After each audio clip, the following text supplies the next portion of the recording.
enough castanets in songs these days? Come on, people. Come on, Ella Henderson.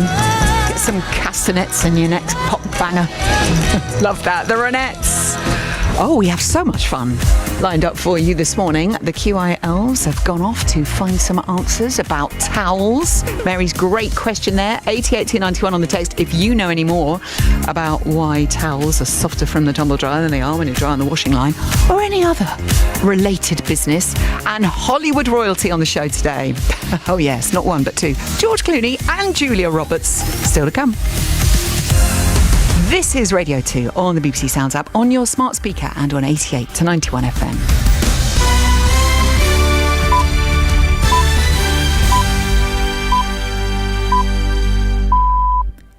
BBC News at 8 o'clock on Wednesday the 21st of September. Good morning, this is Claire Ronacres. President Putin has announced a partial mobilisation in Russia. Businesses could see their energy bills cut by a third this winter, and leading companies have called on the government to prioritise tackling climate change. In the past hour, Vladimir Putin has announced a partial military mobilisation in Russia. In a rare televised address, he said the move was necessary to defend his country's sovereignty and to ensure the security of people in occupied areas. He said the West wanted to see the end of Russia just as it had brought to an end the Soviet Union. But Ukraine's Deputy Defence Minister, Volodymyr Havrilov, said his troops would continue to put up a tough fight. This war is not about numbers. This war about the technological superiority. And so if we have sufficient up-to-date modern equipment, for us it really doesn't matter how many troops from Russia will enter our territory. We can destroy them with that capability and at the same time saving lives of our people. But it would be a huge disaster for Russia. President Biden is expected to use his speech to the United Nations General Assembly today to further rally the world against Russia's invasion of Ukraine. He'll tell delegates that Moscow's actions violate fundamental tenets of the UN Charter. From New York, our North America editor, Sarah Smith, reports. The war in Ukraine will inevitably dominate this week's meeting of the UN General Assembly. Despite the many other crises the UN Secretary-General outlined in his opening remarks, including the climate emergency and the rising cost of energy and food. President Biden will use his speech today to call on the world to continue to stand up against what he'll call the naked aggression from Russia against Ukraine. He will try to galvanise allies to increase military aid to Ukrainian forces, as well as pressuring nations that have remained neutral over the conflict to condemn the invasion. The government is expected to announce that it will cut energy bills for businesses by as much as a third to help them with soaring prices this winter.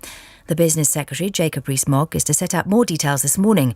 It's thought the cost to the government will run into tens of billions of pounds. Paul Johnson, the director of the Institute for Fiscal Studies, said the support was inevitable.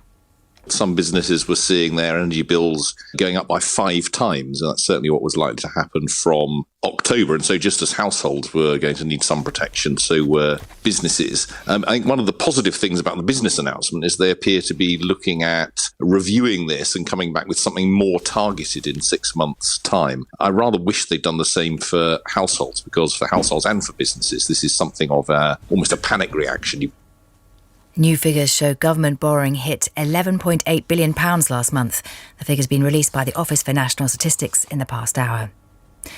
The BBC has analysed data from the Care Quality Commission, which suggests more than half of maternity units in England don't consistently meet safety standards. The Royal College of Midwives has warned that the figure points to an ongoing crisis in maternity care. More than 100 business leaders have written to the Prime Minister urging her to prioritise policies which tackle climate change. Leading companies, including Amazon, Coca-Cola and Siemens, say accelerating the transition to clean energy could deliver huge economic benefits, and they say a detailed plan is needed. Here's our environment correspondent, Jonah Fisher. The business leaders make the case that prioritising green policies now makes economic sense, that accelerating the move away from fossil fuels towards renewable energy will spur investment, support growth, create jobs and help spread economic opportunities more equally across the UK.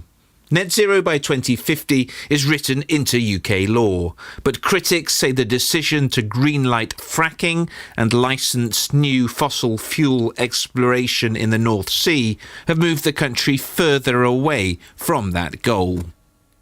Australian wildlife experts are scrambling to save 100 whales stranded in the state of Tasmania. About 230 became stuck on a remote sandflat on the island's west coast. It's thought about 100 whales are still alive. Here's our Australia correspondent, Shaima Khalil. The animals, which are thought to be pilot whales, have been stranded on Tasmania's ocean beach. The state's environmental authorities have said about half of them appear to be alive. A rescue team of experts is heading to the area.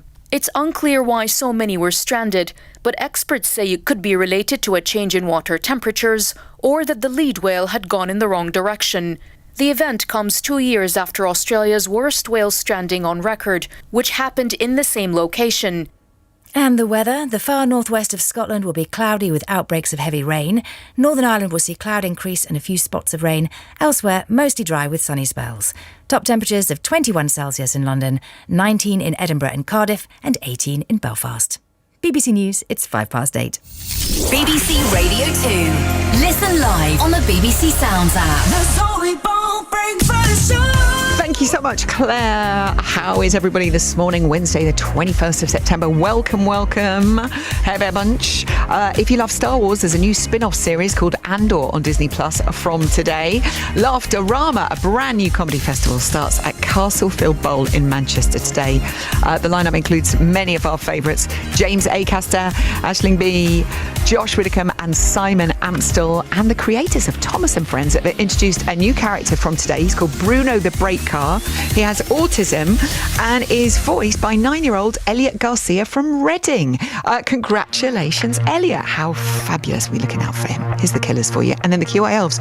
Towels we're discussing today. I did my best to notice when the call came down the line.